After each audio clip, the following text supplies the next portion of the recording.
your body's ability to actually convert the inactive form of thyroid into the active form, so T4 to T3, your gut needs to be healthy. Your gut is involved in that. And so if your gut's not healthy and you've got hypothyroid symptoms or you've got Hashimoto's, that has a big impact on that. So the gut is central to so many different things.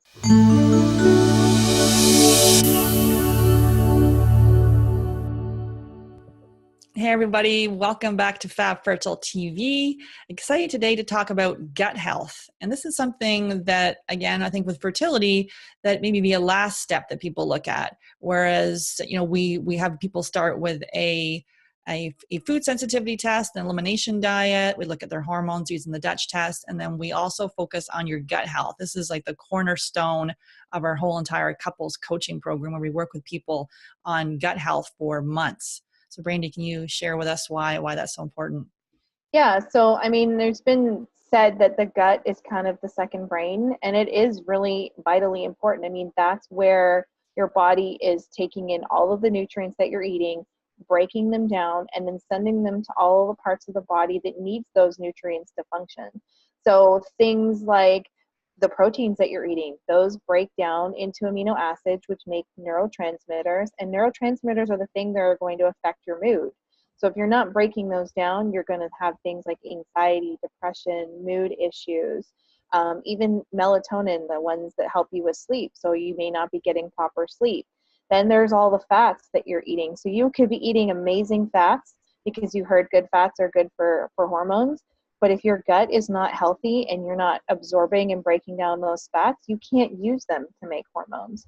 And so you could be eating the best organic, non-GMO, cleanest water, the best diet in the world, but if your gut is not healthy, you're not able to use those foods. You're not able to use the nutrients. So gut health is super, super important. And we have found with many of the couples that we work with that there's a lot of problems with their gut health. They have leaky gut. They have an imbalance in their good gut bacteria. Those are super important to keep your gut healthy.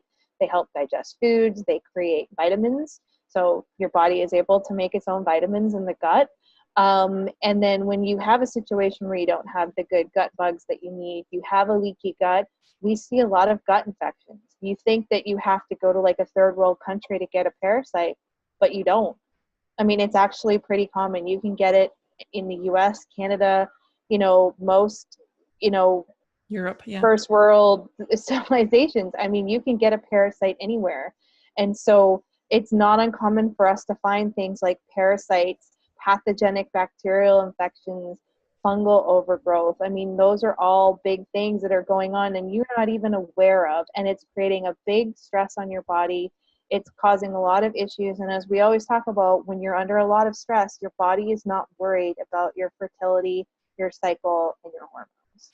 Yeah, I'd say the majority of people that we work with, we haven't had a stool test, and we're going to talk about this in another episode as well. Haven't had a stool test, and we look at the GI map as it looks at the DNA of the stool, come back clear. There's usually something going on. People presenting in with unexplained infertility and multiple parasites. Well, to me, that's not unexplained. Like there's other things that have just been missed. And definitely check out episode number 10. We dig into neurotransmitters, and we reference the book by Julia Ross. And there's actually a cool little quiz in there where it talks about the different neurotransmitters and really kind of your moods and how you're feeling.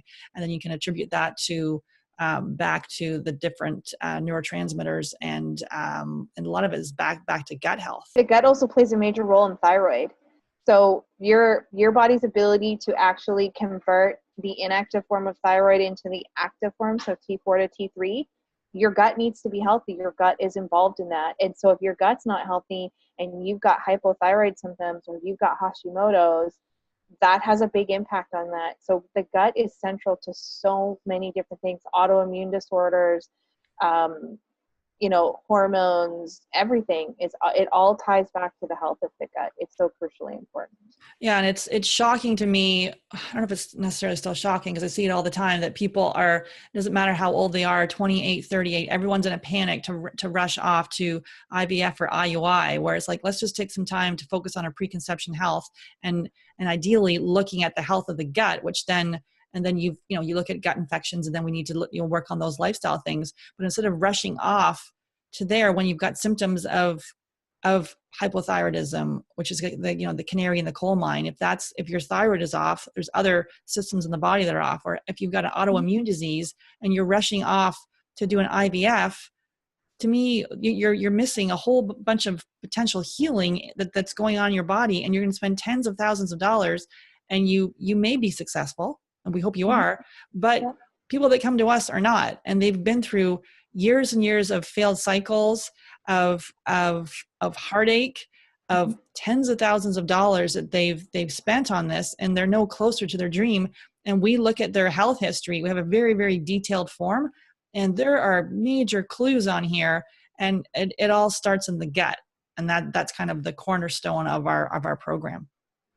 It is. And another thing to keep in mind, I mean, even if you run off for these fertility treatments and you're successful, but you haven't taken care of gut issues, like if you have a parasite or something like H. pylori, and then you get pregnant and then you're postpartum, that can have an impact on your kids. It can set up your kids for, a life of food sensitivities. I mean, I hate to say that, but it's very true. I mean, if you don't take care of your health beforehand, you could have a tough pregnancy, you could struggle, or you could struggle postpartum. It could take you longer to recuperate. It can lead to things like we talked about with the neurotransmitters. If you are having a hard time breaking down and absorbing those proteins, it could lead to things like postpartum depression and anxiety, and you're already stressed enough and sleep deprived. And so taking care of your health before you conceive is so very important, because we've seen both sides of the spectrum. We've seen, people rushing in and they are successful, and then we've seen what happens afterward. The postpartum period is extremely stressful on your body, and we both, Sarah and I, have experienced this where our kids have food sensitivities because of not knowing this information before we got pregnant. Yeah, and that's why I started the Get Pregnant Naturally podcast. This is why Brandy and I are doing Fat Fertile TV, to really get the message out there, because I didn't know this about that I had a gut infection, that I had a food sensitivity. I was lucky enough to have my kids with donor eggs, and then both of them have food sensitivities. And now keeping teenagers, they're 16 and 14 now, keeping them away from foods. My 16-year-old finally seems to get it. My 14-year-old, he gets it when he's in the house. But when he leaves, he will have, and he's highly, highly intolerant to gluten. It makes him not even be himself. He turns into not a nice person. And I'm like, dude, I know you've had gluten, because this is not you. You are a sweet little guy. Like this person, I don't know who it is. And so we would, in our society, we would probably, the amount of his friends that are on medication for ADHD and ADD and all sorts of things is shocking to me. So it's like to take a step back and sort of say, is your body whispering to you, what's going on? It's shouting out in the form of disease. And then, barreling ahead to the fertility clinics just does not make any sense. If you either get pregnant naturally by looking at this, or if you do go to the fertility clinic, you're going to increase your success, because an IUI has got a 10% success rate, and IVF is a 30% success rate, and even donor eggs is only 50%. So really, focusing on your preconception health, and as we say, the cornerstone of this is your gut health. Yeah, 100%. And unfortunately, some of the pathogens that we can find, the biggest one I can think of is H. pylori. You can pass that on to your baby. So if you don't take care of that, you can pass it on to them, and then you're setting them up for a life where you don't take care of it, they are going to have problems digesting their food, getting the minerals and the nutrients that they need. I mean, it's overwhelming. It's scary. It's a lot of things to think of, but you want to do the best that you can so that you can give your child the best start in life. And it's so true. I mean, the amount of kids today that are on medications, they have these mood disorders, a lot of it is tied to the gut and food sensitivities, and it's so sad. And it's heartbreaking. It's one of the biggest reasons why, for me, I want to try to educate people like you, because I struggled postpartum. I didn't know. I had the anxiety. I had the panic attacks, the postpartum depression, the kids with food sensitivities. I'm lucky that my kids don't have things like autism or on the spectrum. But I mean, there are many people that have that situation, and who knows, maybe things would have been different. if they looked at some of these things before they got pregnant. We'll never know. But I'm really passionate about teaching this and sharing it with all of you, because I think it's really, really important. Absolutely. And when you know better, you do better, as Maya Angelou shares in her quote. And it is really just like, we were doing this to educate and empower you. And really, if you've heard one thing, you're like, oh, that makes sense. And we think of this as the natural approach. But to me, functional medicine is the future of conventional medicine, as Mark Hyman, he's a top functional medicine practitioner, shares. It's really, it's using testing, it's looking at the whole body. It's not just, treating, using a different practitioner for every symptom and going off down there. And we may have gone down a little bit of a soapbox here, but both of us are really passionate about this. So that's kind of why it's, if you've heard something in here and you're like nodding your head yes, saying this makes sense, come on over and we offer a free, I offer a free call. Like if you're saying it doesn't make sense for you and it's hooey and it doesn't feel right, that's okay, because you've got to make all these changes happen in between the sessions in the coaching program that we do. So you're going to be doing the work.